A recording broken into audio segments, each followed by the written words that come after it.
ಇಲ್ಲೊಂದು ಚಿಕ್ಕ ಕೋಡ್ ಸ್ನಿಪ್ಪೆಟ್ ಇದೆ. ಇದು ಸಿ ಲ್ಯಾಂಗ್ವೇಜ್ ಒಳಗಿದೆ. ನನ್ನ ಕ್ವಶ್ಚನ್ನು ಇದರ ಔಟ್ಪುಟ್ ಏನಂತ ಅಲ್ಲ. ನನ್ನ ಕ್ವಶ್ಚನ್ ಏನಂತಂದ್ರೆ, ನಾ ಇಲ್ಲಿ ಬರೆದಿರುವಂಥ ಕೋಡ್ ಒಳಗೆ ಎಷ್ಟು ಲೈನ್ಸ್ ಇದೆ ಅಂಥೇಳಿ 1 by 1 ಕೌಂಟ್ ಮಾಡಿ ನೀವು ಆನ್ಸರ್ ಹೇಳಬೇಕು. ಸ್ವಲ್ಪ ಟೈಮ್ ತಗೋರಿ, ಯೋಚನೆ ಮಾಡಿ ಹೇಳ್ರಿ. Your time starts now.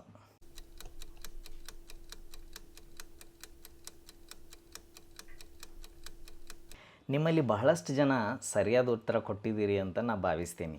ಯಾರು ನಿಮ್ಮಲ್ಲಿ ಸರ್ ಇಲ್ಲಿ 5 ಲೈನ್ಸ್ ಇದೆ ಅಥವಾ 6 ಲೈನ್ಸ್ ಇದೆ ಅಂತ ಆನ್ಸರ್ ಕೊಡ್ತಾ ಇದ್ದೀರಲ್ಲ, ನೀವೆಲ್ಲ ವಿಜುವಲಿ ಕರೆಕ್ಟ್ ಇದ್ದೀರಿ. ಅಂದರೆ ನಿಮ್ಮ ಕಣ್ಣಿಗೆ ಏನು ಕಾಣಿಸ್ತಾ ಇದೆ ಅದು ಕರೆಕ್ಟಾಗೆ ಹೇಳತ್ತೀರಿ ನೀವು. ಆದ್ರೆ ನೀವೆಲ್ಲರೂ ಟೆಕ್ನಿಕಲಿ ರಾಂಗ್ ಇದ್ದೀರಿ. ಆ್ಯಕ್ಚುಲಿ ಏನಾಗ್ತಾ ಇದೆ ಇಲ್ಲಿ ಟೆಕ್ನಿಕಲಿ ಅಂತಂದ್ರೆ, ಇದೇನು ಫಸ್ಟ್ ಲೈನ್ ಇದೆ ಅಲ್ಲ, #include stdio.h ಅಂಥೇಳಿ standard input output header file ಅಂತಾರೆ.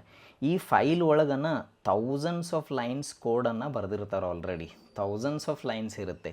ಇಲ್ಲಿ ಏನೇನು ಇನ್ಫಾರ್ಮೇಷನ್ ಇರ್ತೈತಿ ಅಂತಂದ್ರೆ, ಕಂಪೈಲರ್ಗೆ ಅರ್ಥ ಆಗಲಿ ಅಂಥೇಳಿ ಪ್ರಿಂಟ್-ಎಫ್ದು ಡಿಕ್ಲೇರೇಷನ್ ಇರ್ತೈತಿ, ಸ್ಕ್ಯಾನ್-ಎಫ್ದು ಡಿಕ್ಲೇರೇಷನ್ ಇರ್ತೈತಿ, ಹಿಂಗೆ ಪುಟ್ ಕ್ಯಾರ್ ಡಿಕ್ಲೇರೇಷನ್ ಇರ್ತೈತಿ, ಗೆಟ್ ಕ್ಯಾರ್ ಡಿಕ್ಲೇರೇಷನ್ ಇರ್ತೈತಿ, ಹಂಗೆ ಪುಟ್ಸ್ ಅನ್ನೋ ಫಂಕ್ಷನದ ಡಿಕ್ಲೇರೇಷನ್ ಇರ್ತೈತಿ, ಗೆಟ್ಸ್ ಅನ್ನೋ ಫಂಕ್ಷನದ ಡಿಕ್ಲೇರೇಷನ್ ಇರ್ತೈತಿ.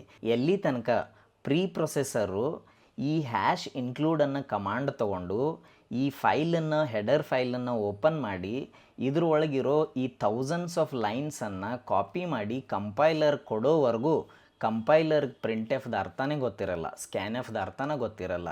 ಇದನ್ನು ಕೊಟ್ಟ ಮೇಲೆ ಕಂಪೈಲರ್ ತನ್ನ ಕೆಲಸ ಶುರು ಮಾಡಿ ನಿಮ್ಗೆ ಸ್ಕ್ರೀನ್ ಮೇಲೆ ಔಟ್ಪುಟ್ಟನ್ನು ತೋರಿಸ್ತೈತಿ. ಸೊ ಟೆಕ್ನಿಕಲಿ ಈ ಒಂದು ಸಣ್ಣ ಕೋಡ್ ಸ್ನಿಪ್ಪೆಟ್ ಒಳಗೆ ನಿಮ್ಗೆ ಥೌಸಂಡ್ಸ್ ಆಫ್ ಲೈನ್ಸ್ ಕೋಡ್ ಇದೆ. ಹಿಂಗೆ ನಾವು ಕೋಡಿಂಗನ್ನು ಅರ್ಥ ಮಾಡ್ಕೊಂಡ್ವಿ ಅಂತಂದ್ರೆ ಕೋಡಿಂಗ್ ಬಗ್ಗೆ ನಮ್ಮ ಇಂಟ್ರೆಸ್ಟು ಹೆಚ್ಚಾಗ್ತೈತಿ. ಇಂಪಾರ್ಟೆಂಟ್ಲಿ ನಮ್ಮ ನಾಲೆಜ್ ಬಹಳ ಚೆಂದಾಗಿ ಡೆವಲಪ್ ಆಗ್ತೈತಿ. ಈ ಥರದ ಚಿಕ್ಕ ಆದರೂ ಕೂಡ ಬಹಳ ಇಂಪಾರ್ಟೆಂಟ್ ಆಗಿರೋ ವಿಷಯಗಳನ್ನು ನಾನು ನಿಮ್ಗೆ ರೀಲ್ ಮುಖಾಂತರ ಶೇರ್ ಮಾಡುವಂಥ ಪ್ರಯತ್ನ ಮಾಡ್ತೀನಿ. ಈ ರೀಲನ್ನು ಮೊದಲು ಸೇವ್ ಮಾಡಿಕೊಡ್ರಿ ಇವತ್ತಿಂದ. ಆಮೇಲೆ ಈ ರೀಲನ್ನು ಶೇರ್ ಮಾಡಿರಿ, ಲೈಕ್ ಮಾಡಿರಿ. ಆಮೇಲೆ ನಿಮ್ಗೆ ಇದ್ರ ಬಗ್ಗೆ ಆಲ್ರೆಡಿ ಗೊತ್ತಿತ್ತು ಅಥವಾ ನಿಮ್ಗೆ ಈ ಕ್ವಶನನ್ನು ಮುಂಚೆ ಯಾರಾದರೂ ಕೇಳಿದ್ರು ಅಂತಂದ್ರೆ ಐ ನ್ಯೂ ದಿಸ್ ಬಿಫೋರ್ ಅಂತ ಕಮೆಂಟ್ ಮಾಡಿರಿ.